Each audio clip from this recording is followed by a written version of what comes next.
Good morning, Jewess and Jew. Good morning, Jew. Good morning, Jew. It's Heather Gold in the West Coast, fully clothed because I'm on girlfriend family vacation in Carlsbad, California. So I'm wearing lumberjack clothing in honor of Alice Munro winning the Nobel Prize Day. Yay. This is like the Hurrah. greatest day for Canada since, I don't know, we won the Olympics in hockey. Yeah, I'm Katie Halper in New York City, and I'm wearing a bathrobe to celebrate how tired I am. Oh, sorry to hear that. So it's been quite a week. We've got a couple stories that we're not, I don't know if they're good for the Jews or not. We're going to find out. Let's start with this one. Malcolm Gladwell has a new book. And so he wrote The Tipping Point, Outliers. He writes for The New Yorker, also Canadian. He does all this reading of scientific journals, and then he writes these books based on stories in them. Or, as this cognitive scientist writing in Slate says, he writes these stories and then he goes and finds a little science and makes the story sound better. Backwards.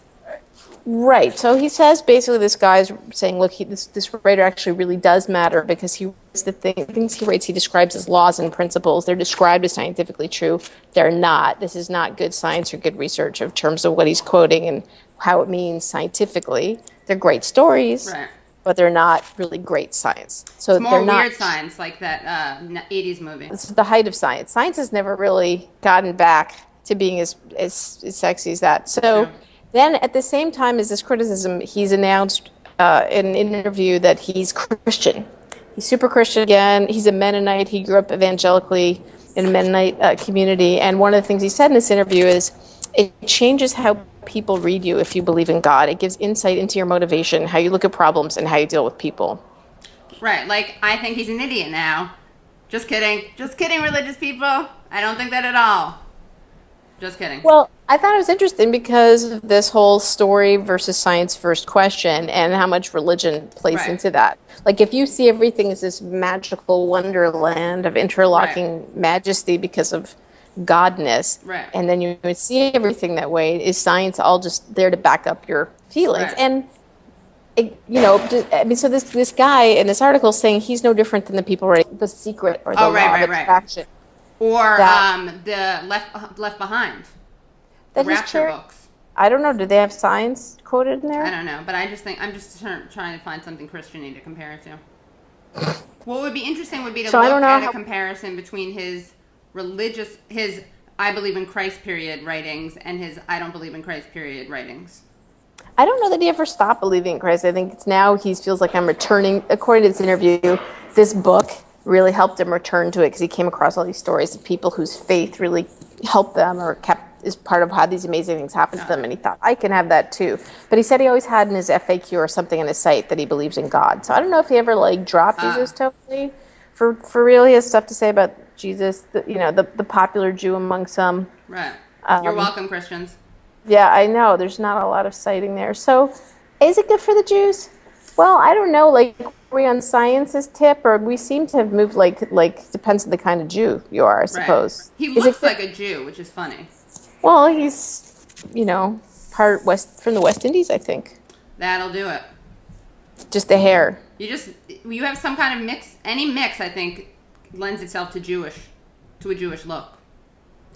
And do you think that maybe him being a good storyteller, Jewy? Does he use his hands? Maybe. Could be.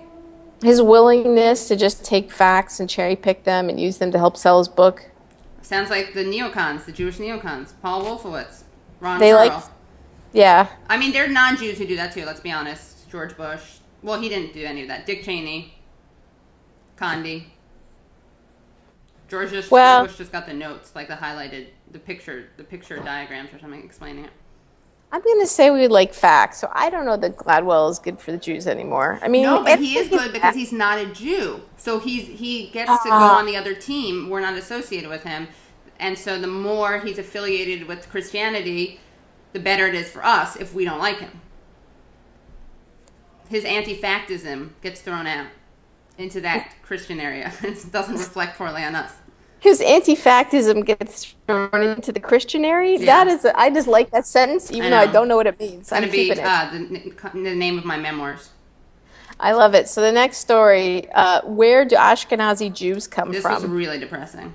Oh, sorry. Yeah. Not spoiler alert. I think it's bad for the Jews, but it's think bad it's for bad this Jew. for- It's bad for me. Just genes suggest European women are at the root of Ashkenazi family tree. Basically, it says that we're not as Middle Eastern as we think. Essentially, genetically, Ashkenazi Jews, of which I certainly am Ashkenazi. Most light-skinned Jews are Ashkenazi Jews.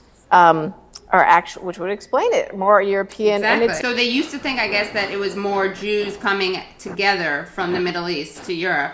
But now they're saying it's actually single Jewish men who converted shiksas, if you will. And I don't mean that disrespectfully, even though in Yiddish it does mean abomination. this is like a few dudes came over, got a bunch of Gentile women pregnant, they brought into the fold, and then that the one thing I got on, may have not read this clearly, so smarter viewers tell us Please. if we got it wrong, because you will. But the one thing I did get out of it is they're sure that all Ashkenazi Jews are descended from 4 women. Right, that's crazy. That's the one factual thing. Were they like big hoochie mamas? I mean, let's not be. Were they just like really? That's the first thing you want to know. Well, were they having tons of sex, or why these 4 women? What it's saying is we're super inbred. We've kept mating together. Right. So what that feeling you get when you meet someone else Jewish, they're very familiar, that's why. Because they basically are related. Right, except it's just that we're more European than we thought we were, which is depressing, because I like to be as, other as possible. If you get to be as other as possible, how other are you? Then you're in some other club. Obviously. No, anyone who really wants to be other is in a non-other category. You've unothered yourself alone. Well, yeah, I mean, I'm talking about the spectrum. On the spectrum of unotheredness, I like to be other. Depends where you go. Yeah, like the South, I don't run around saying I'm a Jew. Okay, next story. This is amazing. It's the best story I've ever seen, yeah. We should have really we could talk about this for 3 weeks. The whole time, yeah, I know. Okay, let's make a mini series on it. We have to start making little episodes based on it. Yes. So here's the thing you need to know. In Orthodox Jewish, very Orthodox Jewish realms, in order to get a religious divorce, men divorce women. They have to give women a divorce. And they can withhold it too. And the name of the getting a divorce is called a get. You have to get a get. You have to get a get.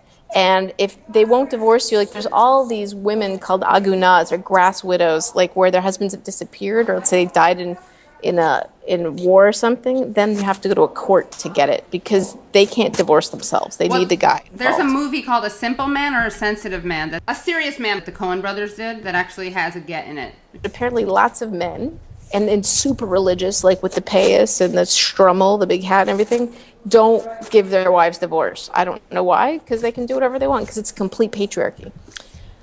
So as a solution to this problem for some of these women who cannot get the get, a couple of rabbis named Martin Walmark and Mendel Epstein, as well as some guy named Ariel Potash, these names are great, decided that you could, for the small price of, say, $15,000, get them to kidnap a guy, and this is a quote from the story, and beat him up and torture him and get him to give you a get. But you have to torture him in a way where you don't make a mark, because if you do, if there's physical evidence... Shit, sorry. Was that me, because my phone? Yeah, you got to deal with the phone, and then we'll get back to this. Motherfucker. I'm recording something now. I'm still recording. Okay, what's going on? All right, bye. It's my mom again. As if this isn't interesting and crazy enough as it is, they don't want to leave physical evidence because Rabbi Epstein believes that the police won't probe into the Orthodox Jewish community as long as there's no physical evidence, because they're just going to go, it's just crazy Jews. Right. They're going to think like, oh, this is a ritual that they do or something. Judaism gets to be like Scientology to me. As long as you have a world that's completely impenetrable and closed, and obviously these women, because it's completely patriarchal, don't have any rights in the situation, they're screwed. I mean, I have to admit, I kind of like the kidnapping. I felt terrible, but I was like, yeah, like there was something feminist and liberating about it within the context of a totally patriarchal religion or sect of a religion. But I was like, good, these rabbis are like not letting these men totally, ovary block, egg block, ova block, whatever, their wives. I mean, I I don't like torture personally, but what kind of guy is not going to give his wife a get? Yeah, but they're just doing it as a business. I mean, if they weren't charging, that would be one thing. Yeah, you're right. You're right. But, they're just using it as an opportunity to make capitalism. See, everything does work out with capitalism. Free market solves all problems. God. Little torture. This story has turned me into a libertarian. What's happened to you? I know. I'm going to call your commie camp people. Listen, this is ridiculous, but I'm trying to imagine what these conversations look like. I know. Like, what do they say to them? You just need to give her a get already. It's in Yiddish. Listen, Shmuel. Shmuel. Oh my God, but the best part about the article is that the name of the strong men that they use. Ariel and Yaakov. That's amazing. Because if you're going to get strong arm. Can you imagine? Be like, you got to give her a get or you're going to have to deal with Ariel and Yaakov over here. Hi. Yaakov, I'm here. Listen, Shmuel, you're gonna give her a get. Stop being a putz. I'm gonna make you eat schmaltz for 4 days. Funny. From between my fingers. I'm gonna sink you in schmaltz. Like instead of wet concrete, they sink them in schmaltz. Like carbonate, like Han Solo. Yeah, You're just gonna be frozen with the hat. The hat's stuck partway through. This is terrible. And the payas maybe will stick out. This is both good for the Jews and terrible for the Jews. Terrible for the Jews because torture, seriously, that's what it's come to. Right. Someone's trying to make a business torturing other people, never mind other Jews. Terrible because these men aren't giving these women gets. Terrible because it's kind of what enclosed patriarchal little cults do. And good because this story is unbelievably great. I know. It's going to put us on the map again. We're getting on the map. We are. We're gonna have to make something out of this. Okay, to sum up this week, Malcolm Gladwell's a Mennonite again and super Christian and writing kind of books that aren't so scientific, passed off as science. Good for the Jews, turns out, according to Katie, because he's one of them. He's over there in the Goy category, so we're off the hook. Next story, summarize where do Jews come from, and this is Katie. I think bad. Because it also makes the Middle East peace process look less hopeful because now we don't have as much, we were all the same thing. I'm worried. Okay. Worries me. Jews, Ashkenazi Jews got whiter in one day, or for the moment. And crazy Ariel and Yaakov are coming to put you in a schmaltz carbonite torture cell to get a get for your wife. Both good and bad for the Jews, and more to come. Mordecai. All right. I'll talk to you soon. All right. Bye, Jew.